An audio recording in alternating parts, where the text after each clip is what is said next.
அனைவருக்கும் வணக்கம். இது வேர்ல்டு கிளாஸ் குவாலிட்டி உங்கள் அணு ஸ்டைல்ஸ் மற்றும் பிசுபிசுப்பில்லாத சன்லேண்ட் ரிஃபைன் சன்ஃப்ளவர் ஆயில் வழங்கும் தமிழா கோ பவர்ட் பை கிரியாஸ். இது நம்ம family. Special partner Ratna Fan House Tamil புத்தாண்டு AC mela. Co presented by Darling Digital. உங்கள் டார்லிங்கில் 995 ரூபாயில் ஏசி. உங்கள் அனைவரும் நிகழ்ச்சிக்கு வர இருப்பதில் மகிழ்ச்சி. நான் உங்கள் ஆவுடையப்பன்.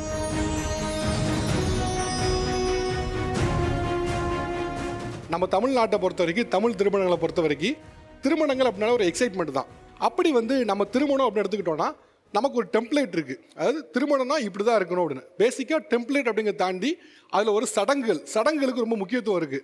ஒரு பொண்ணு பார்க்க போனோம்னா பொண்ணு பார்க்க போகிறதுக்குன்னு ஒரு சடங்கு, அப்புறம் அந்த பொண்ணை கன்ஃபார்ம் பண்ணால் பூ வைக்கணும்னு ஒரு சடங்கு, அதுக்கப்புறம் நிச்சயதார்த்தம், அதுக்கப்புறம் திருமணம், அப்புறம் மறுவீடு. இது எல்லாமே ஒரு டெம்ப்ளேட் தான். இந்த டெம்ப்ளேட்டு கரெக்டாக ரூல்ஸ் பை ரூல்ஸ் ஃபாலோ பண்ணியே ஆகணுங்கிறது நமக்கு வழியாக வந்துக்கிட்டு இருந்த ஒன்று. இதில் சின்ன சின்ன சேஞ்சஸ் கொஞ்சம் கொஞ்சமாக நாளடைவில் வர ஆரம்பிச்சது. அந்த நாளடைவில் வரக்கூடியது என்ன ஆயிடுச்சு அப்படின்னா, திருமணங்கிறது டெம்ப்ளேட், இந்த சடங்குகள் அப்படிங்கிறத தாண்டி ரொம்ப மாடர்னாக மாற ஆரம்பிச்சிருச்சு. இப்போ எப்படின்னா, ஓகே ஃபஸ்ட்டு ஒரு பொண்ணை பார்த்து ஓகே ஆகிடுச்சுன்னா பூ வைக்கிறதுலாம் இல்லை, டேரெக்டாக ப்ரீ வெட்டிங் ஷூட் தான். ஃபஸ்ட்டு ப்ரீ ஷூட் முடிஞ்ச உடனே அடுத்து ஹனிமூனுக்கு எங்கே பிளான் பண்ணணும் அப்படிங்கிறத பொண்ணு மாப்பிள்ளை தாண்டி ஃபேமிலிலாம் பிளான் பண்ண ஆரம்பிச்சிட்டாங்க. அது ரெண்டாவது. அடுத்து திருமணம்னு வரும்போது இந்தியாவில் பண்ணலாமா இல்லை ஃபாரினில் பண்ணலாமா, அடுத்த கேட்டகரிக்கு. ஸோ இப்படி மாடர்னாக மாற ஆரம்பிக்குது. இந்த ரூல்ஸ் ரொம்ப ஈஸாக ஆரம்பிக்குது. ஸோ நம்ம பேசுகிற தலைப்பு என்ன அப்படின்னா, நவீனமாக மாறி வரும் தமிழ் திருமணங்கள், அதை வரவேற்பவர்கள் பிஸ்னஸ் இல்லை இது கலாச்சார சீர்கேடு என சொல்பவர்கள். இதுதான் நம்ம பேச தலைப்பு. ஸோ இப்போ நீங்களாம் நவீன திருமணங்கள் இருக்கக்கூடிய மாடர்னிட்டி ஃபன்னை எதிர்க்கிறவங்க, கலாச்சார சீர்கேடுன்னு சொல்லுவாங்க. நீங்களாம் நவீன திருமணம் இருக்கக்கூடிய ஃபன்னை சப்போர்ட் பண்ணி வரணும், இன்னும் ஃபன் நிறைய வேணும் அப்படின்னு நினைக்கிறவங்க. இன்னைக்கு இருக்கக்கூடிய மாடர்ன் டே வெட்டிங்கில் இருக்கக்கூடிய மாடர்ன் விஷயங்கள் என்ன, அண்ட் அதில் நீங்களாம் எப்படி என்ஜாய் பண்ணுறீங்க? சார் ஃபர்ஸ்ட்லாம் பார்த்தீங்கன்னா டிஜேன்னு ஒரு விஷயமே இருக்காது மேரேஜஸில். யாரோ ஒருத்தருங்க ஆர்கெஸ்ட்ரான்னு சொல்லி யார் பெற்ற பிள்ளையோ பாடிட்டு இருக்கு, எல்லாரும் சோகமான பாட்டு மாதிரி உட்காந்துருப்பாங்க. இப்போ பார்த்தீங்கன்னா அந்த டிஜே ஃப்ளோரே அதிரும். எல்லாம் யங்ஸ்டர்ஸ்லாம் சேர்ந்து நம்ம ஃப்ரெண்ட்ஸ்லாம் ஒரு பெர்ஃபார்ம் பண்ணுவாங்க. பார்த்தீங்கன்னா நம்மளுக்கே கால் ஆடும், ஸ்டேஜில் இறங்கி போய் ஆடலாமா அப்படின்னு இருக்கும். ப்ளஸ் இப்போ ட்ரோன் ஷாட்ஸ்லாம் நிறைய வைக்கிறாங்க. அதே நம்மளுக்கு மாலை போடுற மாதிரி. சரி, பொதுவாக தாய் மாமா தானே பொண்ணு மாப்பிள்ளைக்கு மாலை போடுவாங்க. அந்த ஃபார்மாலிட்டி வேறு சார். இது ரிசப்ஷனில் ஸ்டாண்ட் பண்ணும்போது ரிசப்ஷன் முன்னாடி நிப்பாங்கல்ல. இப்போ ரிசப்ஷன் என்ட்ரியே இப்போ வேற மாதிரி ட்ரெண்ட்ல போயிட்டு இருக்கு. ஓகே, உங்க திருமணத்துல என்ன பண்ணீங்க? என்னோட திருமணத்துல டான்ஸ் பெர்ஃபார்மன்ஸ் இருந்துச்சு. ப்ளஸ் ஃபாகோட சேர்ந்து சைடில் ஏர் பலூன் மாதிரி வரும், அது ஃப்ளவர் ஷேப்ல இருக்கும். அது பார்த்தா நம்ம மேகத்துல நடுவில் டான்ஸ் ஆடுற மாதிரியே ஒரு ஃபீலிங் இருக்கும். ஓகே, இதில் அவங்க சொன்னது முக்கியமானது ரொம்ப ஸ்பெசிஃபிக்காக இருந்தது அந்த ட்ரான் இருக்குல்ல, பறக்கும் விமானம் சொல்லுவாங்கள்ல, ஆளில் பறக்கும் விமானம் வச்சு போடுவாங்கள்ல, அது மாலை போடுறது, பொண்ணு மாப்பிள்ளைக்கு மாலை போடுறது அப்படின்னு. அண்ட் அது மட்டும் இல்லாமல் இந்த மேகம் மாதிரி அப்படியே தேவலோகத்தில் இருக்க மாதிரி, சொர்க்கத்தில் இருக்க மாதிரி பொண்ணு மாப்பிள்ளையே வருவோம், டான்ஸ் ஆடுவோம் அப்படிங்காங்க. இதெல்லாம் கேட்குறது நல்லா இருக்குது. உங்களுக்கு இதை கேட்கும்போது எப்படி இருக்குது? அதாவது சார், அந்த காலத்தில் சுற்றம் சூழ நிறைய பேர் இருந்தாங்க, உறவுகளும் நிறைய பேர் இருந்தாங்க. அதனால அவங்களுக்கு இம்பார்ட்டன்ஸ் கொடுத்து அவங்க தான் மாலை போடணும்னு இருந்தது. இப்போ என்ன சொல்கிறாங்க அப்படின்னா, அந்த முகூர்த்தன்ற சமயத்துக்கு மட்டும் உனக்கு இம்பார்ட்டன்ஸ் கொடுத்துக்கிறேன், மற்றதுக்கெலாம் நீ வர வேண்டாம், நான் ட்ரோனை வச்சு மாலை போட்டுக்கிறேன். அந்த மாதிரியான ஒரு சங்கடங்கள் இருக்க தான் செய்யறது. உறவுகளுக்கு இங்கே முக்கியத்துவம் இல்லை, இந்த ஆடம்பரத்துக்கு தான் முக்கியத்துவம். நீங்கள் ட்ரோன் வச்சு போடும்போது இப்போ தாய் மாமா அந்த சீனை பார்க்குறாருன்னா, நம்ம போடுற இடத்துல இந்த ட்ரோன் போடுதா அப்படின்னு அவர் கொஞ்சம் இன்ஃபீரியராக ஃபீல் ஆவாரா அப்படிங்கிறாங்க. சார் அவங்க சொல்கிற சடங்குக்கு நாங்கள் தாய் மாமாவுக்கு இம்பார்ட்டன்ஸ் கொடுத்து தான் அந்த சடங்கு பண்ணுறோம். இது ஒரு ரிசப்ஷனுங்கிறப்போ அவங்க சொல்கிற அந்த காலத்தில் ரிசப்ஷனே இல்லையே. முதல்ல தாய் மாமனை நாங்கள் உறவெல்லாம் குறைக்கலாம் இல்லை, தாய் மாமனுக்கு கொடுக்கக்கூடிய மரியாதை கொடுக்க தான் செய்கிறோம். அது ஒரு பக்கம் இருக்குது. இது டெக்னாலஜி வளருது, டெக்னாலஜி நாங்கள் கொடுக்குறோம் அப்படிங்கிறாங்க. தாய் மாமனை கொச்சப்படுத்துகிற மாதிரி ஒரு ரோபோ போடுதுன்னா அந்த ரோபோ காசு இல்லாமல் போடாது. ரோபோவுக்கு எவ்வளோ கொடுத்தீங்க? ஒரு ரோபோ போடுதுன்னா அந்த ரோபோவுக்கு நீங்கள் எவ்வளோ கொடுத்தீங்க? சும்மா போடாது ரோபோ. மாமனை கொச்சப்படுத்துறீங்க, மாமனை ரொம்ப அசிங்கப்படுத்திட்டிய. இப்போது அந்த ஐயா சொன்னார், இந்த மாதிரி எங்களுக்கு யாருக்கும் மரியாதை கொடுக்கறதில்ல, இது பண்ணுறதில்ல அப்படின்ட்டு. ஆனால் முன்னாடிலாம் அவங்க சொன்ன அந்த காலத்தில் ஒருத்தரும் ஒரு இடத்துல இருப்பாங்க. சமையல் பார்க்குற ஒரு இடத்துல, சாப்பாடு போடுற இடத்துல, இல்லை ஒருத்தவங்களை வரவேற்க இடத்துல ஒருத்தர் இருப்பாங்க. இப்போ ஒரு பொண்ணோ இல்லை ஒரு பையனோ ஒரு மண்டபத்துக்குள்ளே வராங்கன்னா ஹோல் குடும்பமும் கூட இருந்து டான்ஸ் ஆடி தான் கூப்பிட்டு வராங்க. ஏன்னா அது ஹோல் குடும்பமும் ஃபன்னாக அதை என்ஜாய் பண்ணுறாங்க. பட் இப்போ நீங்கள் சொல்கிற இதில் எல்லாரும் இன்க்ளூசிவாக எல்லாரும் ஒன்றா வச்சுருக்கிறது வரைக்கும் ஓகே, சூப்பர் குட். பட் ஆனால் ஒரு மேரேஜுக்கு ரொம்ப ஒரு சீரியஸான ஒரு ஈவெண்ட், அதில் எல்லாரும் சேர்ந்து இப்படி ஃபன் பண்ணும்போது ஒரு சீரியஸ்னஸ் கம்மியாகுதுன்னு நினைக்கல, நீங்கள் ஃபீல் பண்ணலையா? அது பிளானிங் தானே சார். அது ஒருத்தரும் பிளான் பண்ணி வச்சிருக்கிறதுனால தான் அந்த ஃபன்னே அங்கே நடக்குது. ஸோ அவங்க பிளானிங் இல்லாமல் போனால் தான் அவங்க அங்கங்கே செக்ரிகேட் ஆயிடுறாங்க. ஆக்சுவலாக அவங்க ஒரு வார்த்தை மென்ஷன் பண்ணாங்க, இட்ஸ் ஆல் பிளானிங் அப்படின்னு சொல்லிட்டு. ஸோ அவங்க பிளானிங் பண்ணி எல்லாம் பண்ணுறதுனால they are missing the reality. It's like a stage show, complete stage show. அவங்க என்ன நினைக்கிறாங்க, ஒரு ஃபேமிலியாக ஒரு டான்ஸ் ஆடிட்டு வருதுங்கிறது ரொம்ப நல்லா இருக்க ஒரு ஈவெண்ட்டு. ஃபேமிலியாக டான்ஸ் ஆடும்போது அதில் நிறைய ஃபன் இருக்குது, ரொம்ப ஜாய் இருக்குது, என்ஜாய்மெண்ட் இருக்குது அப்படிங்கிறாங்க. ஒரு மேரேஜுக்குள்ளே நம்ம என்ட்ரு ஆகும்போதே டான்ஸ் ஆடி அழைச்சிட்டு போகிறாங்கல்ல சார், அது ரொம்ப நம்ம உள்ளே என்ட்ரு ஆகும்போதே எரிச்சலாக இருக்குது சார். ஃபர்ஸ்ட் ஒன், உள்ளே போகும்போதே அம்மா யார் பொண்ணு யாருன்னே தெரியாமல் டான்ஸ் ஆடி அழைச்சிட்டு போகிறாங்க. இதெல்லாம் எப்படி சார் ஏற்றுக்க முடியுதா சார்? சொல்லுங்கள் சார். அந்த அளவுக்கு தெரியாமல் இருக்காங்க. பொண்ணு மாப்பிள்ள டான்ஸ் ஆடும்போது பக்கத்தில் அவங்க அப்பா டான்ஸ் ஆடினா யார் பொண்ணு கூட தெரியாதா? இல்லை சார், அம்மாவும் பொண்ணும் ஒரே மாதிரி மேக்கப் போட்டு ஒரே மாதிரி அந்த ட்ரெஸ் எல்லாம் ஒரே மாதிரி போட்டுக்கிறாங்க சார். ஒரே மாதிரி ஹேர் ஸ்டைல்ஸ், அந்த முந்தியெல்லாம் அப்படியே கீழே விட்டுட்டு தொங்கிட்டு இருக்கு சார். அவங்க பாட்டுக்கு ஆடிட்டு டான்ஸ் ஆடிட்டு அவங்க பாட்டுக்கு இது பண்ணிட்டு இருக்காங்க சார். ஸோ அதை பார்க்கும்போது நம்ம உள்ள என்ட்ரு ஏன்டா இந்த மேரேஜுக்கு போகிறோம் அப்படின்ற மாதிரி தான் சார் ஒரு ஃபீல் ஆகுது. நான் வந்து கல்யாணத்தில் ப்ரொஃபஷனலாக டான்ஸ் சொல்லி கொடுக்குறேன். ஸோ இது இவங்க சொன்னது எல்லாமே ஒரு அட்டாக் மாதிரி தான் இருக்கு. பிஸ்னஸ் பாடி இது மாதிரி சொல்லிட்டாங்க. ஸோ நான் வந்து ஒரு 130-150 வெட்டிங் சொல்லி கொடுத்துருக்கேன். அதில் ஒரு 100 வெட்டிங் வரைக்கும் இதே மாதிரி ஒரு பொண்ணோட பையனோட ஒரு மாமாவோ அப்பாவோ இல்லை, ஐயா இதெல்லாம் நான் ஆட மாட்டேன். ஃபர்ஸ்ட் ஆஃப் ஆல் ஃபர்ஸ்டே அப்போஸ் பண்ணுவாங்க. அவங்களே அந்த பொண்ணு பையனுமே ஆடக்கூடாதுன்னு சொல்லுவாங்க. அப்புறம் அந்த பொண்ணுக்கு ஆசை இருக்கும், அவங்க அப்பாவும் அவங்க அம்மாவும் 2 டான்ஸ் ஏதாவது 2 ஸ்டெப் ஆடணும் அப்படின்னு இருக்கும். அதுக்கு நோ சொல்லுவாங்க. எப்படியோ ஃபோர்ஸ் பண்ணி ஆட வச்சாங்கன்னா அப்புறம் அவங்க வந்து நல்லா என்ஜாய் பண்ணி அவங்களும் ஆடுவாங்க. ஆடி அவங்க வீடியோ அவங்களே ஒரு 10 டைம் பார்த்துப்பாங்க. அவங்க அண்ணா தம்பிகள்லாம் வந்து அனுப்புவாங்க. அமிச்சு அவங்களோட பொண்ணோட கலந்து போது இதில் என்னடா இருக்குது, ஒரு டான்ஸ் தானே ஆடு அப்படின்னு சொல்லுவாங்க. நான் என்ன சொல்கிறேன்னா, கல்யாணம் வந்து சீரியஸ் பிஸ்னஸ் தான். பட் அது எப்பவுமே சீரியஸாக எடுத்துக்கிட்டே போயிட்டு இருந்தால் ஒரு ஹாப்பினஸ்ஸே இருக்குது. எண்டில் பார்த்தீங்கன்னா எல்லாரும் மூஞ்சி ஒரு ஃபோட்டோவில் சீரியஸாகவே இருக்கும். இவன் இந்த குரூப்பில் இருக்கிறவங்க எல்லாரும் இவ்வளோ சீரியஸாக பார்த்து யாருமே கல்யாண ஃபோட்டோவில் சிரிச்சிருக்கவே மாட்டாங்க. எல்லாரும் மூஞ்சி உருன்னு வச்சுருப்பாங்க. சார் இது வந்து ஸ்டேஜில் ஆடிட்டாலும் பரவாயில்ல சார். ஒரு திருமணத்தை நான் இப்போ அனுசில் பார்த்தேன். சாரட்டு வண்டியில் போய்கிட்டு இருக்காங்க. அவங்க சாரட்டு வண்டியிலே 2 பேர் இப்படி நெளிச்சு 2 பேர் ஆடுறாங்க. சார் அவரே எப்படி ஆடும்போது அதை பார்க்குறோம்னு சொல்லி பைக்கில் போய் முட்டிட்டான் சார். நான் பார்த்து அனுசல பைக்கு ஓட்டிட்டு வர இதை பார்த்துக்கிட்டே போறோம்னு பைக்கில் முட்டிட்டான். அவங்க வண்டியில் உட்காந்து சாரட்டு வண்டியில் ஆடுறாங்களாம். 2 பேரும் இப்படி ஆடுவேன். அவரை நான் வந்து அவர் ஆட வைக்கிறேன். அவர் ஆட வைக்கிறேன். வாங்க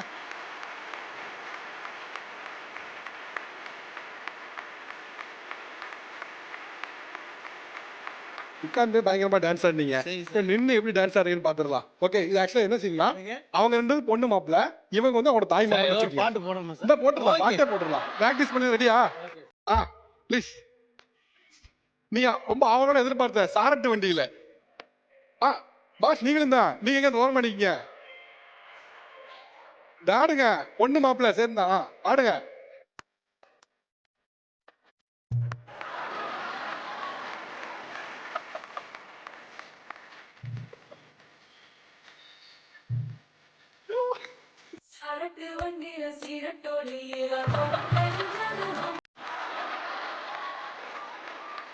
ஓகே ஐயா, ரிஹர்சல் முடிஞ்சிச்சு.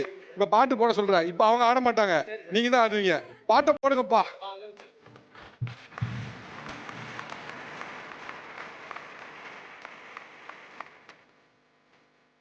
அட போடு.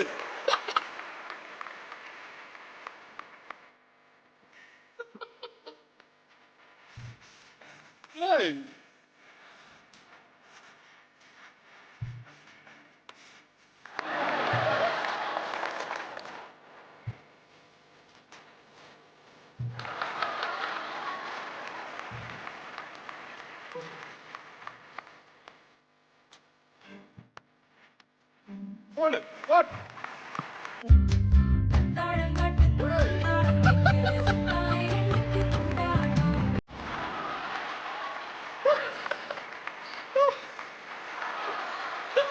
நான் என்ன சொன்னேன்?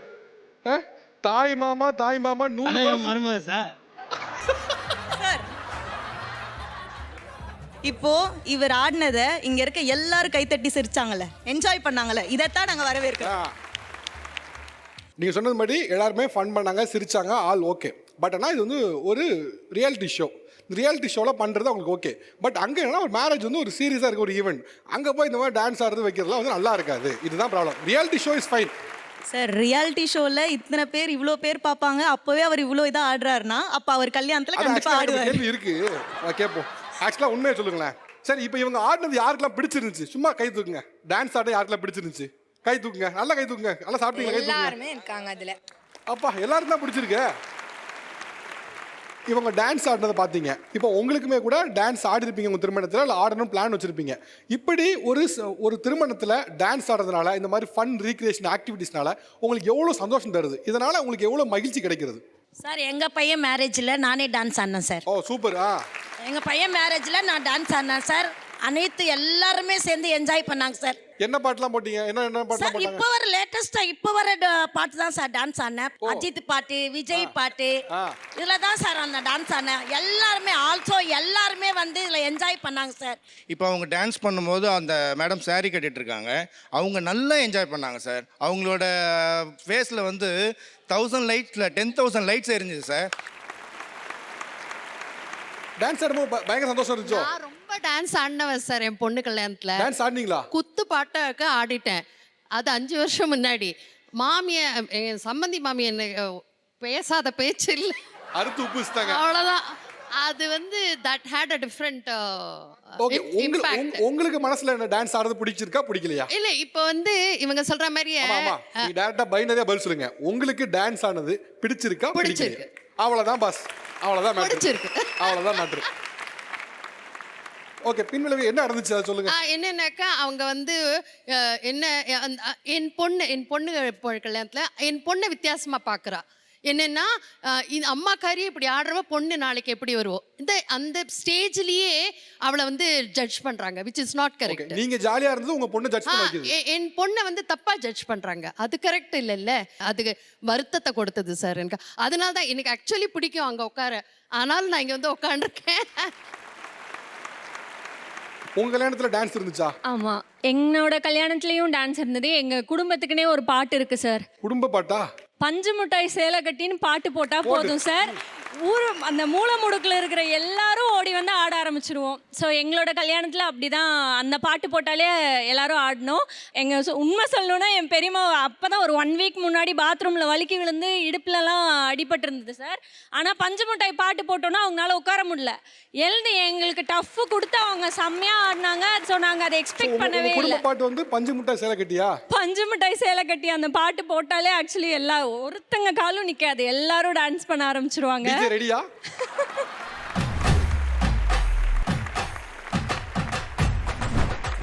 உங்க பொண்ணு திருமணம் பண்ணப்போ டான்ஸ் ஆடினாங்க, அது பெரிய சந்தோஷத்தை கொடுத்துச்சு. ஆனால் அதுக்கப்புறம் ஒரு ஆப்ஷன் அமையல, பல வசவுகள் காதுக்கு வந்ததுனால அவங்க செய்யலை.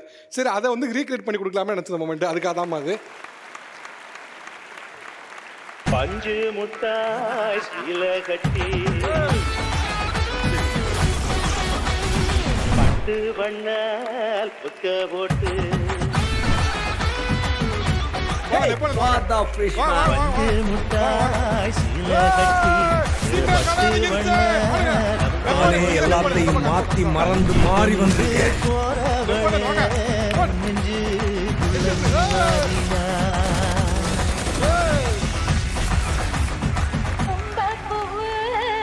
அப்படியே ஆகட்டும்.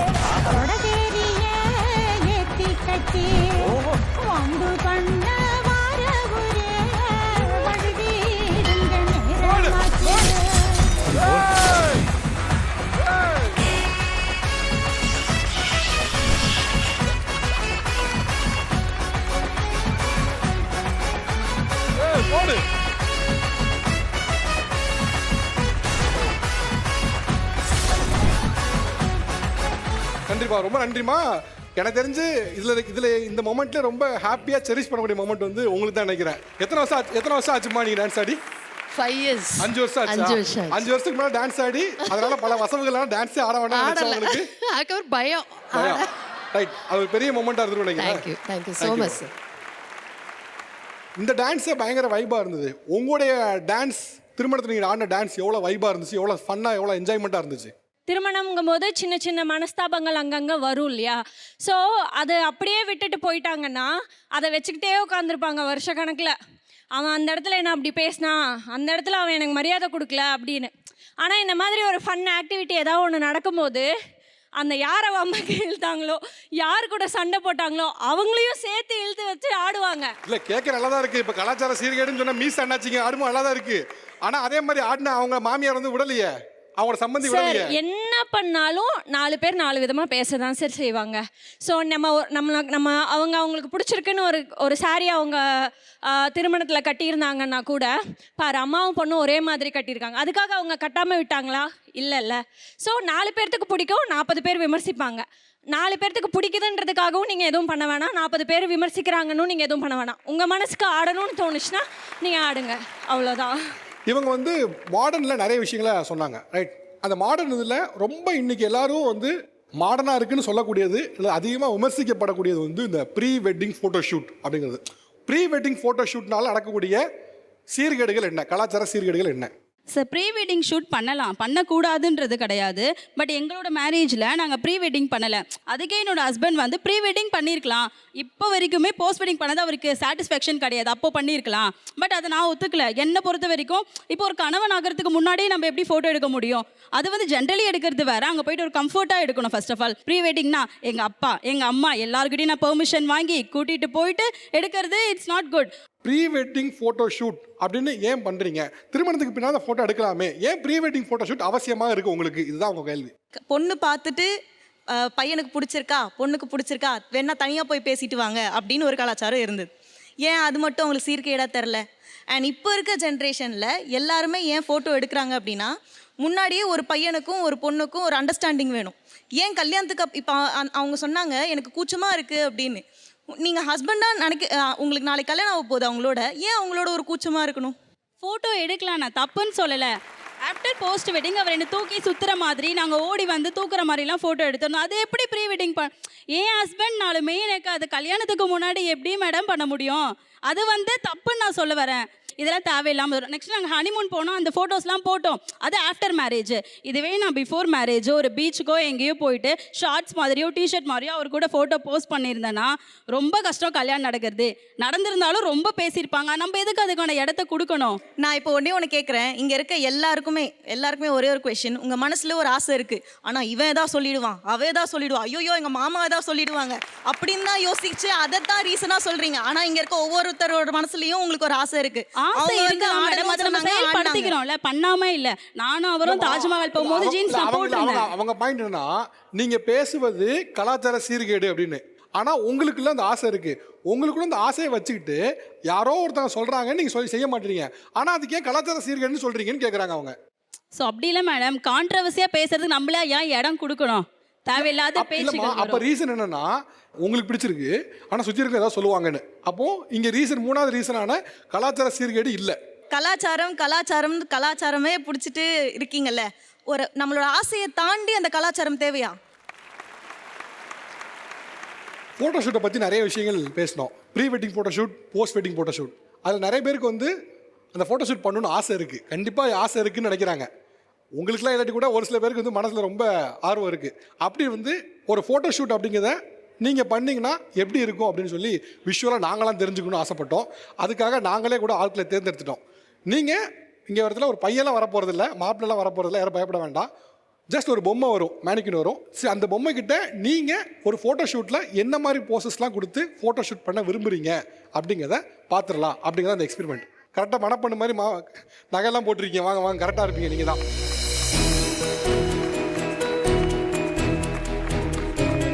பொதுவாக ப்ரீ வெட்டிங் ஃபோட்டோ ஷூட்னோடனே எப்படி இருக்கணும் அப்படின்னு பல பேர் தெரியாமல் இருக்கலாம். சில பேர் வந்து இதெல்லாம் லிமிட் மீறுது அப்படிங்கிற மாதிரி கூட சில பேர் நினைக்கலாம். ஸோ ஒரு ப்ரீ வெட்டிங் ஃபோட்டோ ஷூட்டில் ஒரு பெண்ணோட ஆசை எப்படி இருக்கும், ப்ரீ வெட்டிங் ஃபோட்டோ ஷூட் இப்படிலாம் பண்ணும் அப்படின்னு சொல்லி நிறைய ஆசைகள் இருக்குல்ல. ஸோ வந்து என்னோட ஆசை இப்படி தான், இந்த மாதிரி போசஸ்லாம் கொடுக்க விரும்புகிறேன் அப்படின்னு சொல்லி நினைக்கக்கூடிய ஒரு பெண் நம்மோட இருக்காங்க. ஸோ நீங்கள் தாங்க இந்த அதிர்ஷ்டசாலி. ஓகே ஓகே, அது மேலே இருக்கீங்க. கொஞ்சம் கணவர் ஹைட்டாக இருக்காப்புல.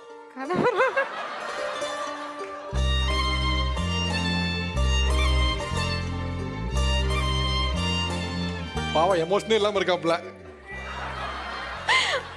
நான் என் ஃபாதர் மாதிரி ஃபீல் பண்ணுறேன். ப்ரீ வெட்டிங் ஃபோட்டோ ஷூட் கணவரை கேட்டால் அப்பாவை கூட்டிருந்தீங்களா? என்னாலும் என் ஜீவன் வாழுதே சொல்லாமல்.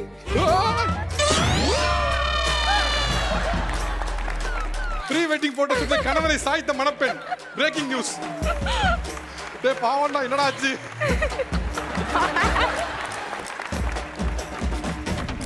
ஆக்சுவலாக மேனிக்யூன் வந்து ட்ரை பண்ணோம். மேனிக்யூன் ஒர்க் அவுட் ஆகலை. நாங்களே இப்படி விபரீதமாக நடக்கும்னு எதிர்பார்க்கல. ஸோ வந்து ரியலாகவே வந்து ஒரு மனுஷனை கூட்டு வந்துடலான்னு பிளான் பண்ணிட்டோம். ஓகே, மாப்பிள்ளை மாதிரி மாப்பிள்ளை அல்ல. மறுபடியும் சொல்கிறேன், மாப்பிள்ளை மாதிரி மாப்பிள்ளை அல்ல. அட்டென்ஷன்ல நிற்காதப்பா, பயமா இருக்குண்ணே.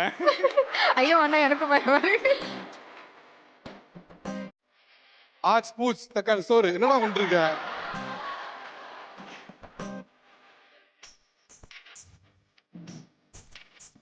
ஐயோ அண்ணா கையை உடத்துற மாதிரி எமோஷன். ஆனா வர மாட்டீங்கன்னு பயமா இருக்குண்ணே. அவங்க என்ன பண்றான்னு பார்த்து பண்ணு.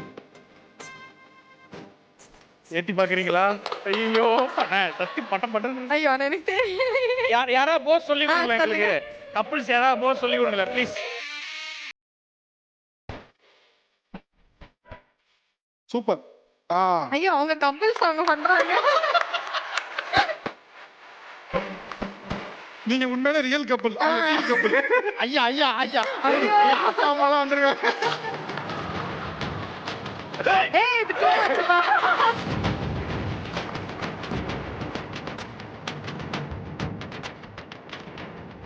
ஒன்னொன்னா சொல்லுங்க. லைக் பண்றோம்.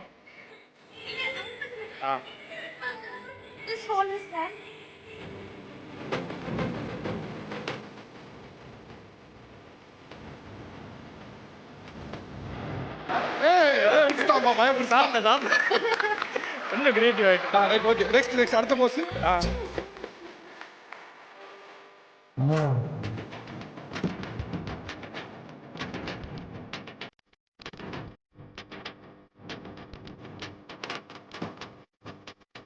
Come on. World famous Titanic pose. Hey.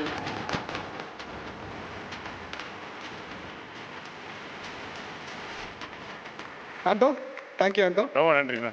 Tamil இந்த அனுபவம் எப்படி இருந்தது? ரொம்ப பெருமையா இருக்கு. ஆமா, பெரிய டிகிரி வாங்கிட்டா பெருமையா இருந்துதான். தேங்க்யூ ஆண்டோ, தேங்க்யூ. தேங்க்யூண்ணா. தங்கச்சி அண்ணா ரொம்ப நன்றி, ரொம்ப ஸ்போர்ட்டிவாக பண்ணீங்க. ரொம்ப நன்றி, தேங்க்யூ ஸோ மச். ரொம்ப நன்றி. திருமணத்தில் நடக்கூடிய மிக முக்கியமான ஆக்டிவிட்டீஸ் பற்றிலாம் பேசணும். திருமணம் அப்படிங்கிறது இன்னைக்கு தேதிக்கு ஆன் டேட்டுக்கு ஒரு அதிகமான செலவு வைக்கக்கூடிய ஒரு ஈவெண்ட்டாக பார்க்கப்படுது. நிறைய செலவழிக்கக்கூடிய ஈவெண்ட்டாகவும் இருக்கிறது. ஸோ அப்படி நீங்கள் உங்கள் திருமணத்தில் 50 லட்சத்துக்கு மேலே செலவு பண்ணவங்க யாராக இருக்கீங்களா? 1 2 3. Okay, super. ஓகே, எவ்வளோ செலவு பண்ணீங்க உங்கள் திருமணத்துக்கு? மேரேஜ் வந்துட்டு இப்போது வேலூரில் ஆச்சு. ஈசிஆரில் வந்துட்டு அந்த டெஸ்டினேஷன் ரிசப்ஷன் மாதிரி பிளான் பண்ணிருந்துச்சு. ஈசிஆரில் மாமா தான் பண்ணது. ஸோ ஆல்மோஸ்ட் வந்துட்டு ஃபுட்டுக்கே 15+ lakhs கிட்ட செலவு பண்ணியிருந்தாரு. சாப்பாடு மட்டும் 15 லட்சத்துக்கு மேலே இருக்கும். சரிங்களா? Full non veg and veg almost 50 to 60 items. Okay, இப்போ புரிஞ்சுக்க, சாப்பாடுக்கு 15 லட்ச ரூபா. அடுத்து வேற எக்ஸ்பென்ஸ்? டெக்கரேஷனுக்கு 5 lakhs கிட்ட ஆச்சு. அது இல்லாமல் கல்யாணம் வேலூரில் பண்ணது, நம்ம பண்ணது. ஓகே, மொத்தம் எவ்வளோ ஆச்சு? வந்துச்சு சார், ஆல்மோஸ்ட் 1 crore கிட்ட வந்துச்சு. 1 கோடி. ஓகே, நாங்கள் வந்து எங்கள் அம்மா அப்பாவுக்கு 70 கல்யாணம் பண்ணோம். இப்போ ரீசெண்டாக ஒரு 1.5 years முன்னாடி. எவ்வளோ செலவு பண்ணீங்க? ஒரு 50 lakhs ப்ளஸ். 50 லட்சமா? அம்மா அப்பா வந்துருக்காங்களா? ஆமாம். சொல்லுங்க.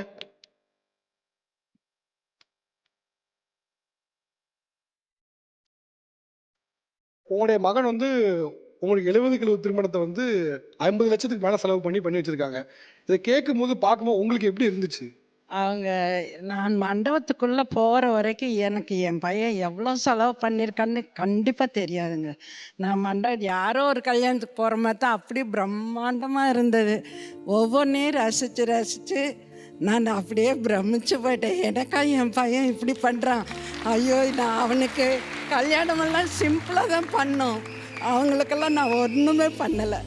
அவங்க இவ்வளோ பண்ணியிருக்காங்கங்கிறது எனக்கு ரொம்ப சந்தோஷமாக இருந்துச்சு. உங்களுக்கு முன்னாலே தெரியுமா இது மாதிரி இவ்வளோ செலவு பண்ணி உங்களுடைய 70 திருமணத்தை பண்ணி வைக்கிறாங்க? முன்னாலே தெரியுமா? எனக்கு தெரியும், சம்சார் தெரியாது. உங்களுக்கு தெரியும்? கடையில் இருக்கப்ப டெய்லி போகிறோம் பார்க்கல, எல்லாமே தெரியுமில்ல. ஓகே, நீங்கள் என்ன சொன்னீங்க? இவ்வளோ செலவு பண்ணி பண்ணுறாங்கன்னு தெரிஞ்சோன்னா நீங்கள் என்ன சொன்னீங்க? ஏன்டா இவ்வளோ செலவு பண்ணுறேன், கம்மி பண்ண நான் சொன்னேன். எல்லாம் தேய்ச்சி வையினேன். பரவாயில்ல, திரும்பி 70 வருதா 80 வருமா? நான் 2 சன் இருக்காங்க. நல்லா உழைப்போம், நல்லா சம்பாதிப்போம், ஒன்றும் பயப்பட வேண்டாம். எவ்வளோ செலவாக நமக்கு அப்பா அம்மா நல்லா இருக்குன்னு அவங்களோட ஆசை. இன்னைக்கு தேதிக்கு பணம் இருக்குது பெரிய விஷயம் இல்லை. பணம் சம்பாதிச்சிருக்கலாம். சம்பாதித்திருந்தாலும் அப்பா அம்மாவோட கல்யாணத்துக்கு இவ்வளோ செலவு பண்ணி நினைக்கிற மைண்ட் இருக்குல்ல, அந்த மைண்ட் வந்து பாராட்டுக்குரியது. வாழ்த்துக்கள் பிரதர், ரொம்ப உண்மையிலே பெரிய விஷயம் அது. திருமணத்தில் அதிகமாக செலவு பண்ணி திருமணம் பண்ணவங்களை பற்றி பேசணும். எனக்கு இது வரைக்கும் திருமணம் ஆகலை, ஆனால் கல்யாணம் பண்ணால் நிச்சயமாக 50 லட்சத்துக்கு மேலே தான் கல்யாணம் பண்ணணும்னு நினைக்கிறேன் அப்படின்னு நினைக்கிறேன். கை தூக்குங்க, மேலே கொடுங்க. சார் எனக்கு ஆக்சுவலாக வந்து இப்போ தான் 18 ஆகுது. நான் வந்து ஒர்க் போயிட்டுருக்கேன். ஓகே, எவ்வளோ செலவு பண்ணி நினைக்கிறீங்க? நான் மேக்ஸிமம் இப்போதைக்கு வந்து 1.44, அதாவது 1 crore 44 lakhsக்கு நான் பிளான் பண்ணியிருக்கேன். 1.44? ஏன்னா வந்துட்டு அது நான் வந்து கணக்கு போட்டு வச்சுருக்கேன் சார். அதை 1,44 லட்சம் ரூபாய் கணக்கு போட்டு வச்சிருக்கீங்களா? ஆமாம் சார். அதோட பிரேக்கப் சொல்லுங்களேன். 1,44 லட்சம் ரூபாய் என்ன செலவு வச்சிருக்கீங்க?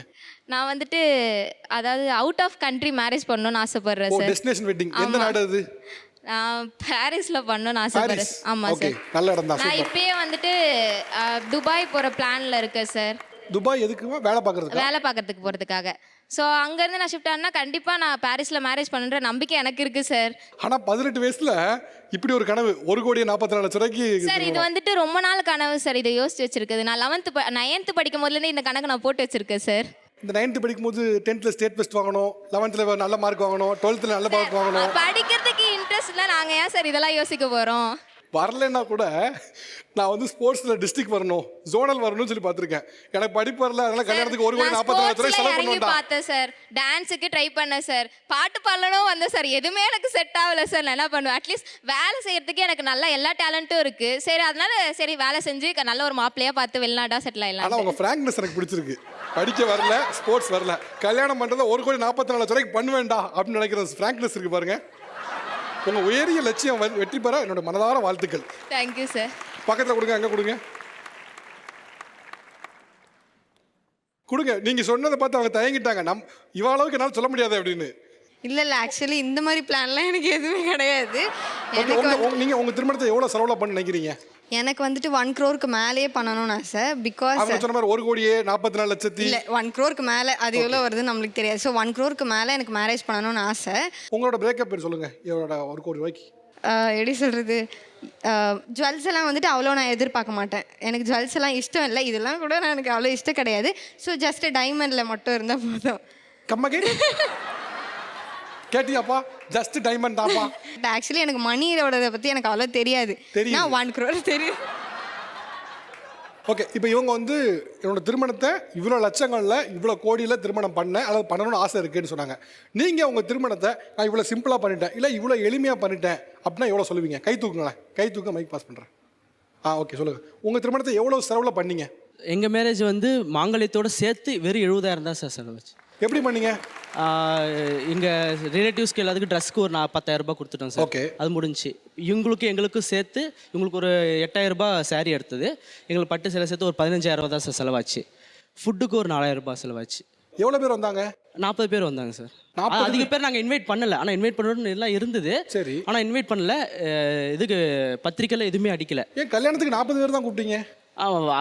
நாங்கள் கோயிலில் தான் சார் சிம்பிளாக தான் பண்ணோம். ஓகே, சாப்பாடு 4,000 ரூபா. ஃபோட்டோகிராஃபிக்கு எவ்வளோ செலவாச்சு? ஃபோட்டோலாம் எதுவுமே பண்ணலாங்க சார். ஃபோட்டோ எடுக்கவே இல்லையா? ஃபோட்டோ எதுவுமே எடுக்கல. நாங்கள் எங்கள் வரவங்க அங்கே ஃபோன்லேயே ஃபோட்டோ எடுத்து நாங்கள் அப்படியே அதை ஷோர் பண்ணி வச்சுக்கிட்டோம். ஓகே, அங்கே கொடுங்க. என்னோட மேரேஜோட டோட்டல் காஸ்ட் வந்து 8,000 to 10,000 தான். 10,000 10,000 ரூபாயா? ஆமாம். எப்படிங்க? 2019 தான் மேரேஜ் ஆச்சு. எங்களுக்கு லவ் மேரேஜ் தான். அம்மா வீட்டு சைடில் ஒத்துக்கிட்டாங்க, அவங்க வீட்டு சைடில் வந்து சுத்தமாக அக்செப்ட் பண்ணவே இல்லை.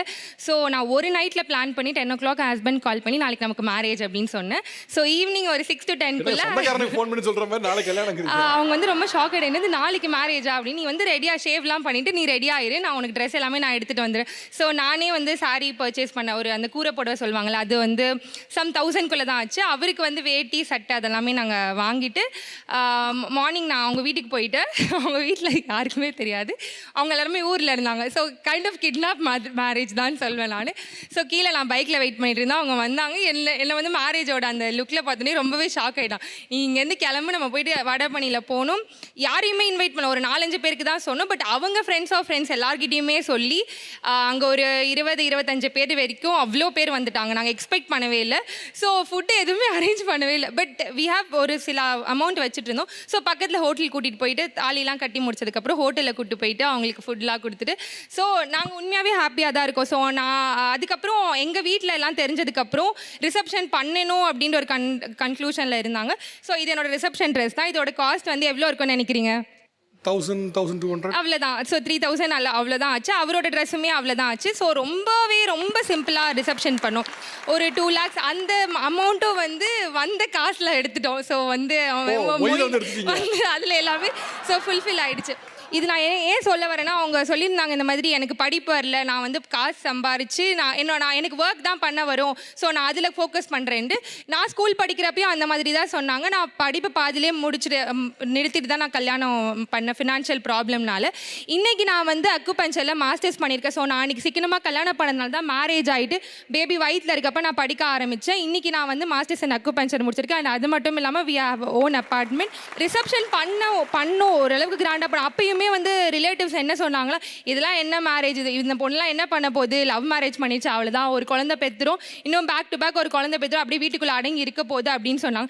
ஸோ அன்றைக்கி நான் இன்வெஸ்ட் பண்ணி நான் அன்றைக்கி ஃபுல்லாக செலவு பண்ணியிருந்தேன் அப்படின்னா கடன் அப்படின்னு சொல்லிட்டு அது பின்னாடியே தான் ஓடி இருக்கணும். இன்றைக்கி அந்த ஒரு ஸ்ட்ரெஸ் எதுவுமே இல்லாமல் இதுக்கு மேலே நான் என்ன பண்ண போகிறேன், என் ஃப்யூச்சரை நான் என்ன பார்க்க போகிறேன், என் பையனுக்கு என்ன செய்ய போகிறேன் அப்படின்னு ஒரு விஷயத்தில் நான் ஸ்ட்ராங்காக இருக்கேன். ஸோ அவங்க பண்ணது நான் தப்புன்னு சொல்ல வரல. என்னோட தாட் இது எனக்கு பிடிச்ச மாதிரி நான் பண்ணிட்டேன். இன்றைக்கி நான் சந்தோஷமாக இருக்கேன் ஹஸ்பண்ட் கூட. ஆனால் எனக்கு என்னன்னா ஆன் டேட்டில் ஒரு 8,000 ஒரு 10,000 ஒரு கல்யாணத்தை முடிக்க முடியுங்கிறது ஒரு ஷாக்கான விஷயமா இருக்குது. அண்டு நம்ம படத்தில் தான் பார்த்துருப்போம், ஒரு பையன் வந்து ஒரு பொண்ணை வந்து கூட்டு போவான். ஆனால் முதல் முறையாக நான் வந்து ஒரு பொண்ணு வந்து வீட்டுக்கு போய் கல்யாண குளத்தில் போய் பையனை கூட்டு போனதான் அவங்களுமே எக்ஸ்பெக்ட் பண்ணவே இல்லை. நான் ஒரு அவங்க வீட்டில் ஒத்துக்கலன்ற ஒரு யாருமே எதிர்பார்க்காது. பயங்கரமான ஃபேண்டஸியாக இருக்குங்க இதெல்லாம். 1,44,00,000 நீங்கள் வந்து செலவு பண்ணி திருமணம் பண்ண நினைக்கிறீங்க. ஒரு வகையில் உங்களோட சாய்ஸாக இருக்கலாம், உங்களோட விருப்பமாக இருக்கலாம், ரைட், குட். ஆனால் ஒரு வகையில் நீங்கள் வந்து ரூல் ஆஃப் காம்பவுண்டிங் வாங்க. லாங் இயர்ஸ் நீங்கள் ஒரு அமௌண்ட்டை வந்து ரொம்ப வருஷமாக நீங்கள் ஸ்டோர் பண்ணி வைக்கும்போது அந்த காம்பவுண்டிங் வரும். அந்த காம்பவுண்டிங்கோட போதையை ஒருத்தர் சுவைச்சு பார்த்துட்டீங்கன்னு வச்சுங்களேன், நீங்கள் இவ்வளோ செலவு பண்ண மாட்டீங்க. நீங்கள் இன்வெஸ்ட் பண்ணுறவங்க யார்ட்டே கேட்டு பாருங்கள், அது ஃபிக்ஸட் டெபாசிட்டோ மியூச்சுவல் ஃபண்ட்ஸோ இல்லை வந்து ஸ்டாக் மார்க்கெட்டோ நீங்கள் ஒரு இடத்துல போட்டு ஒரு பல வருஷம் இருந்துட்டு அந்த காம்பவுண்டிங்கோட இன்ட்ரெஸ்ட் ஒன்று இருக்கும். அதை நீங்கள் வச்சு பார்த்தீங்கன்னா ஒன்ஸ் அதை ஒருத்தர் டேஸ்ட் பண்ணிட்டீங்க, அந்த 1,44,00,000 சொன்னீங்கல்ல, இந்த எக்ஸ்பீரியன்ஸை நீங்கள் ஏற்றுக்கவே மாட்டீங்க. 1,44,00,000 தான் நான் எங்கேயோ பேர் வேண்டாம், இதில் போய் செலவு பண்ணி ஒரு நாள் கூத்துக்கு செலவு பண்ணுவான்னு விட்டுருவீங்க. ஒரு பக்கத்தில் வந்து மேரேஜஸில் நடக்கக்கூடிய ஆக்டிவிட்டீஸ், ஃபன் ரீக்ரியேஷன் ஆக்டிவிட்டீஸ், செலவுகள், இதை பற்றி காரசாரமாக விவாதம் போயிட்டுருக்கு. இந்த நிகழ்வை மேலும் சிறப்பிக்காக நம்ம கூட சிறப்பு விருந்தினர்கள் இருக்கிறாங்க. இன்னைக்கு தேதி வரைக்குமே வந்து ஒரு மேரேஜை ஒரு இன்டர்நெட்டே கொண்டாடிட்டு இருக்குன்னா அது வந்து ரோபோ சங்கரோடைய ஃபேமிலி மேரேஜ் தான் கொண்டாடிட்டு இருக்கு. வெல்கம் ரோபோ சங்கர் அண்ணா, பிரியங்கா ரோபோ சங்கர், வணக்கம். அண்ட் இந்த பக்கம் கார்த்திக் மற்றும் இந்திரஜா. ஃபஸ்ட் வந்து பொண்ணு மாப்பிள்ளைட்ட போயிடும். நீங்கள் ஒரு வீடியோவில் சொல்லியிருந்தீங்க, நான் வளரும் போது ரொம்ப கஷ்டப்பட்டு வளர்ந்தோம், இந்த வெட்டிங்கை வந்து கிராண்டாக தான் பண்ணணுங்கிறது நான் முதல்ல பிளான் பண்ணி வச்சுருந்தோம் அப்படின்னு. அதை பற்றி சொல்லணும். ஏன் கிராண்டாக பண்ணணும் ஃபஸ்ட்டு கொஸ்டின். ஏன்னா அப்படி 22 வருஷத்துக்கு முன்னாடி போனோன்னா அம்மா அப்பாவோட கல்யாணம், தாலி எடுத்து கொடுக்க கூட ஆள் இல்லை அம்மா அப்பாவுக்கு. அண்டு கூட பக்கத்தில் நிற்க யாருமே இல்லை. ஒரு 40 பேரோட கல்யாணம் முடிஞ்சிருச்சு. ஸோ அம்மா அப்பா சொல்கிறது என்னென்னா, நான் பட்ட கஷ்டம், நான் பண்ணதை வந்து என் பொண்ணு படக்கூடாது, அவள் கல்யாணத்தை கோலாகலமாக கொண்டாடணுன்ற ஒரு விஷயம். அண்ட் எங்கள் அம்மா அப்பா எவ்வளோ ஃப்ரெண்ட்ஸு எவ்வளோ ஃபேமிலி சம்பாரிச்சிருக்காங்கன்றது எங்கள் கல்யாணத்தில் தான் தெரிஞ்சிச்சு. ஸோ அதனால தான் நாங்கள் கல்யாணத்தை வந்து கோலாகலமாக கொண்டாடணும்னு ஆசைப்பட்டோம். கிராண்டாக பண்ணணும், இவ்வளோ பட்ஜெட் இவ்வளோ செலவு பண்ணணும் இல்லை, எங்கள் கல்யாணத்தை நாங்கள் கொண்டாடணும். அது வந்து கல்யாணமாக வந்தோமா போனோமான்னு எல்லாமே எங்கள் கல்யாணத்தை கொண்டாடணும்னு ஆசைப்பட்டோம். ஸோ அதனால தான் இவ்வளோ விஷயங்கள் நாங்கள் நிறைய பண்ணோம். ரோபசங்கரண்ணே, ஒரு வீட்டில் ஒரு அப்பா எவ்வளோ ஒரு கல்யாணத்தை எப்படி பண்ணணும்னு பிளான் வச்சுருப்பாங்க. சில நேரத்தில் நடக்காமல் போகும், சில நேரத்தில் நடந்துக்கும். ஆனால் உங்களோட இதில் நீங்கள் பிளான் பண்ணதை பண்ணிட்டீங்கன்னு நினைக்கிறேன். இல்லை, நீங்கள் எவ்வளோ சந்தோஷமாக இருக்கீங்க? இல்லை, பாப்பா சொன்ன மாதிரி எங்கள் கல்யாணத்துக்கு மேக்ஸிமம் 8 பேர் இருந்தாங்களா? ஆமாம், 25 பேரா?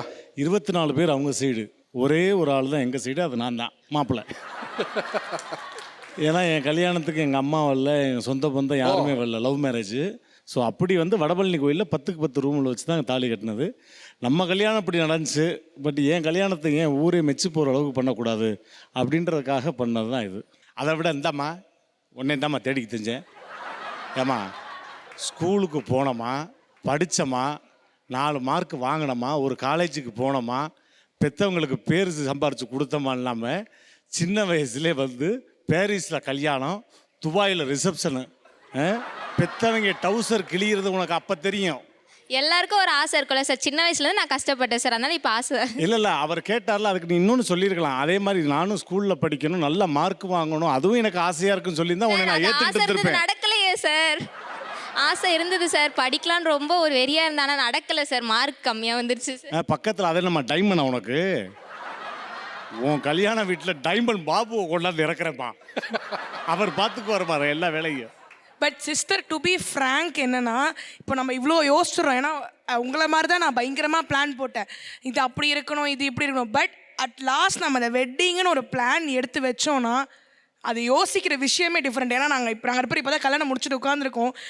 ஒரு ப்ராசஸ் இப்போ நம்ம ஜாலியாக பேசுகிறோம், ஆனால் அந்த டைமில் உட்காரும் போது தான் அதோட ப்ரெஷர் பயங்கரமாக இருக்கும். நீங்கள் ஒரு 5-6 இயர்ஸ் கழிச்சு அதை பார்ப்பீங்க. இல்லை அவர் சொன்ன மாதிரி நீங்கள் அதை ஃபாலோ பண்ணி பாருங்களேன். என்னமோ ஒன்று சொன்னீங்க, காம்பவுண்டிங் இன்ட்ரெஸ்ட். அந்த காம்பவுண்டுக்குள்ளே போய் நீ வாடகைக்கு இருந்து பாருமா. போடுறேன் சார், கண்டிப்பாக சர்ச் பண்ணுறேன் சார். இவ்வளவு வாழ்த்துக்கள், இவ்வளவு பாசம் இதெல்லாம் இருந்தது. சில பேர் விமர்சிக்க செஞ்சாங்க. ஒரு மனப்பெண்ணா உங்களுக்கு ஏதாவது ஹர்ட் ஆச்சா? நான் வந்து எனக்கு மீதி எந்த விஷயத்துக்கு டென்ஷன் ஆகணும், இந்த மாதிரி நெகட்டிவ் கமெண்ட்ஸ்க்கு டென்ஷன் ஆகும். பட் என்ன கூல் பண்ணுற ஆள் இவர் தான். ஏன்னா கல்யாணம் முன்னாடி நாள் வரைக்கும் எங்களோட வீடியோஸ் ஃபோட்டோஸ்க்கு ஒரு செட் ஆஃப் பீப்புள் பாசிட்டிவ் கொடுத்தாங்கன்னா ஒரு செட் ஆஃப் நெகட்டிவ் தான் கொடுத்தாங்க. நான் ரொம்ப டென்ஷன் பண்ணுவேன், நான் இவர்கிட்ட காமிப்பேன். ஏன்னா அவங்க ஆடி ஏகப்பட்ட ப்ரெஷரில் ஓடுவாங்க. அவங்ககிட்ட நான் இதை எடுத்துகிட்டு போவேன், இவர்கிட்ட சொல்லுவேன் மாமா இப்படி வந்திருக்கேன். ஆனால் அதுக்கு அவர் சொல்கிற ஒரே ஒரு வார்த்தை, கமெண்ட் பண்ணுறவங்க அவங்களோட புத்தி, அவங்களோட நாலேஜ் அந்த மாதிரி இருக்குது, அவங்களுடைய வளர்ப்பு தெரியுது அந்த கமெண்ட்டில். ஸோ இது வந்து அவனுடைய வன்மத்தையும் அவனோட கேரக்டர் தான் அங்கே தப்பாக காமிக்கிறான். நம்மளுக்கு எந்த நஷ்டமும் கிடையாது. அவனுடைய வளர்ப்பு, அவங்களுடைய ஃபேமிலி தான் அது தப்பாக காமிக்குது அப்படின்னு அவர் ஒரே வார்த்தை சொல்லி புரிய வச்சார். சரி, ஓகே அப்போ நம்ம இதுக்கப்புறம் டென்ஷன் பண்ண வேணாம், நம்ம ஜாலியாக நம்ம கல்யாணம் வேலை பார்ப்போம்னு சொல்லிட்டு என்னை முழுக்க கூல் பண்ணார் இவர் தான். ஸோ இவர்கிட்ட தான் நீங்கள் இன்னும் டீட்டெயில்டாக கேட்கலாம். அப்போ ஃபர்ஸ்ட் அதுக்கப்புறம் மெச்சூரிட்டி இருக்குல்ல, ஃபர்ஸ்ட் பார்த்தோன்னா உங்களுக்கு ஏதாவது? இல்லை கண்டிப்பாக எனக்கு அந்த இது என்னன்னா, இதுக்கு முன்னாடி எனக்கு ஒரு அனுபவம். ஏன்னா மாமா உட முடியாதப்ப எப்படி கமெண்ட்ஸ் பண்ணாங்கன்னு தெரியும். ஸோ அதில் வந்து பார்த்தீங்கன்னா, அப்போ நான் கல்யாணம் ஆகி இந்த வீட்டுக்கு மருமகனாக வரல, ஆனால் வீட்டில் ஒரு மாப்பிள்ளையாக இந்த வீட்டுக்குள்ளேயே தான் இருந்தேன். அப்படிங்கும்போது அதை ஃபேஸ் பண்ணுறதுக்கு எனக்கு ஒரு பெரிய கஷ்டமாக இருந்துச்சு. அப்போ அந்த கமெண்ட்ஸ், அதுக்கப்புறம் எங்கள் கல்யாண கமெண்ட்ஸ் வரப்போ என்னென்னா, யாராவது ஒருத்தங்க அறிவுரை சொன்னால் நம்ம எடுத்துக்கலாம். நீங்கள் பண்ணுறது இந்த விஷயம் தப்பு, இதை நீங்கள் மாற்றிக்கணும்னு சொன்னால் அதை எடுத்துக்கணும் பாப்பா. ஆனால் அவன் வந்து அவனோட வன்மத்தையும் கோபத்தையும் தவறாக பேசுகிறான்னா அதை எடுத்துக்காத. ஏன்னா அது வந்து அவனோட வளர்ப்பை காட்டுது, அவனோட பிஹேவியர் தான் காட்டுது, தவிர நம்ம பிஹேவியரில் எந்த ப்ராப்ளமே இல்லை அப்படின்னு மாதிரி சொல்லியிருந்தேன். சமீபத்தில் இந்த ஒரு நான் அக்கா டான்ஸ் ஆடிட்டு இருக்கும்போது நான் அவங்க கணத்தில் முத்தம் கொடுக்க போனேன், அவங்க என் கணத்தில் முத்தம் கொடுக்க வந்தாங்க. பதட்டத்தில் வந்து பார்த்தீங்கன்னா உதட்டில் முத்தம் கொடுக்குற மாதிரி இருந்துச்சு. அதுக்கு வந்து பார்த்தீங்கன்னா பெரிய கமெண்ட்ஸ், பெரிய இதெல்லாம் வந்து ரொம்ப சர்ச்சையாக, மாமியார் முத்தம். ஏன்னா அக்கா தம்பியாக நாங்கள் இத்தனை வருஷம் வாழ்ந்துட்டு இருக்கோம்டா, எத்தனை நாள் எங்கள் அக்கா கட்டி வச்சு நான் கணத்தில் முத்தம் கொடுத்துருக்கேன். தம்பியாக அவங்க எத்தனையோ வருஷம் எனக்கு கை உடஞ்சப்போ எனக்கு வந்து அவங்க தான் என்னை முழுமையாக என்னை பார்த்துக்கிட்டவங்க. என்னை குளிப்பாட்டி விடுறதுலேருந்து எல்லாமே எங்கள் அக்கா தான் என்னை பார்த்துச்சு. கை உடஞ்சி நான் உட்காரும்போது அன்றைக்கி வந்து பார்த்தீங்கன்னா எங்கள் அம்மா அங்கே ஊரில் இருக்காங்க. அவங்க அத்தனை குழந்தைய பார்க்கும்போது என்னையே ஒரு பிள்ளையாக தத்தெடுத்து வளர்த்த அந்த 2 பேரும் எனக்கு ஒரு நல்ல தெய்வம். ஸோ இன்றைக்கி அவர் நான் மாமாவும் பார்க்க மாட்டேன், அவங்களை எங்கள் அக்காவும் பார்க்க மாட்டேன், எனக்கு இன்னொரு அம்மா அப்பாவை தான் நான் பார்க்கக்கூடிய நபர். ஸோ அப்படி இருக்கும்போது இந்த விஷயம் வரும்போது என்னென்னா, பாப்பாவோட சொன்னா மாமா இதுக்கு ஒரு வெளிப்படையாக ஒரு விஷயத்த சொல்லிடுவோமா என்னும்போது நான் சொன்னேன், இல்லை நம்ம சொன்னால் தான் தப்பு, அது அவங்களே புரிஞ்சுக்குவாங்க போது. அன்றைக்கி இப்போ ரீசெண்டாக பார்த்துட்டு அதே கமெண்ட்ஸில் மற்றவங்க திட்டிகிட்டு இருக்காங்க. ஏங்க அது அவங்க அக்காங்க, அன்றைக்கி மேடையில் என்ன நடந்துச்சுன்றதை அன்றைக்கி நாங்கள் இருந்து எங்களுக்கு தெரியுங்க. அந்த 6000 மக்கள் அதுக்கு பதில் கொடுத்துட்ருக்காங்க. ஸோ அதை நினைக்கும் போது கொஞ்சம் சந்தோஷமாக தான் இருக்குது. இதை ஒரு அழகான வார்த்தையில் சொல்லி முடிச்சிடலாம். புரிதல் இல்லாதவர்களிடம் புரிய வைக்கிறது சிரமமே பட தேவையில்லை. நீங்கள் எப்படி வேணாலும் புரிஞ்சுட்டு போங்க, நாங்கள் தெளிவாக இருக்கோம் அப்படிங்கிறத பதிவு பண்ணி கடந்து போயிட்டே இருந்தோம்னு வச்சுக்கோங்களேன், நம்ம வாழ்க்கை ஹாப்பியாக செம்மையாக ஜாலியாக இருக்கும். அதான் ஸ்பிரிட். சூப்பர். உங்கள் வீட்டு திருமணத்தில் இவ்வளோ நிகழ்வுகள், இவ்வளவு சந்தோஷங்கள், இதில் நிறைய விருந்தினர்கள் வந்திருந்தாங்க. அதில் ஒருத்தருடைய வருகை வந்து எனக்கு என் வாழ்நாள் முழுக்கவும் மறக்க மாட்டேன், அதை செரிஷ் பண்ணக்கூடிய மொமெண்ட் அப்படின்னா யாரை சொல்லுவீங்க? முதல்ல வந்த எல்லாருமே நம்மளுடைய அன்புக்காக வந்தவங்க. எல்லா செலிபிரிட்டியும் சரி, எல்லா அரசியல் பிரமுகர்கள், காவல்துறை அதிகாரிகள், எல்லா ஃபீல்டுலேருந்தும் வந்தாங்க. அதில் முத்தாய்ப்பாக எனக்கு வந்து நான் கும்பிடுற எங்கள் ஆண்டவர் உலக நாயகன் வந்து ரிசப்ஷனில் வந்து முதல் வாழ்த்து அவர் தெரிவித்து கிஃப்ட்டு கொடுத்துட்டு பொறுமையாக இருந்து மைக்கை பிடிச்சி பேசி வாழ்த்து தெரிவித்து அதுக்கப்புறம் ஒரு அழகான கவிதை எழுதி எல்லாம் கொடுத்துட்டு பொறுமையாக அவ்வளோ பிரச்சாரத்துக்கு நடுவில் அந்த கேப் எடுத்து எனக்காக வந்து அவர் சொன்ன விதம் எனக்கு பிடிச்சிருந்தது. இந்த உறவுக்காகத்தான் நான் வந்து வந்தேன், உயிரே உறவே நான் சொல்லுவேன் அந்த உறவு என்னன்றது இதுதான். இந்த அன்புக்காகத்தான். இந்த ஏங்குற அன்பு எங்கே இருந்தாலும் நான் வருவேன். இதுக்கப்புறம் அவங்களுக்கு மகப்பேர் இருக்குது, அதுக்கும் என்கிட்ட தான் வருவாங்க, நான் தான் பேர் வைக்கணும். அப்படிப்பட்ட குடும்பம் எனக்கான குடும்பம்னு சொல்லிட்டு போனார். அது என் லைஃப்பில் மறக்கவே முடியாது. சூப்பர் சூப்பர் சூப்பரா சூப்பர். இது நிகழ்ச்சி சிறப்பாக பங்காற்றுறவங்களுக்கு பரிசளிக்கூடிய நேரம். கிரியாஸ் நம்ம ஃபேமிலி வழங்கும் 5000 ரூபாய் ஒருத்தான ஒரு கிஃப்ட் வவுச்சர். இங்கே இருக்கவங்களே ப்ரீ வெட்டிங் ஃபோட்டோ ஷூட் பண்ணணும், டான்ஸ் ஆடலாம் ஆசையாக இருக்குது அப்படின்னு சொன்ன உடனே ஓகே நான் ஸ்டெப் சொல்லித்தரேன்னு சொல்லி ஸ்போர்ட்டிவாக வந்து நிறைய கருத்துக்களையும் ஆக்கப்பூர்வம் முன் வச்சா மேடம். நீங்கள் தான் வாங்க, இது உங்கள் ஸ்போர்ட்டிவ்னஸ்க்கான பரிசு.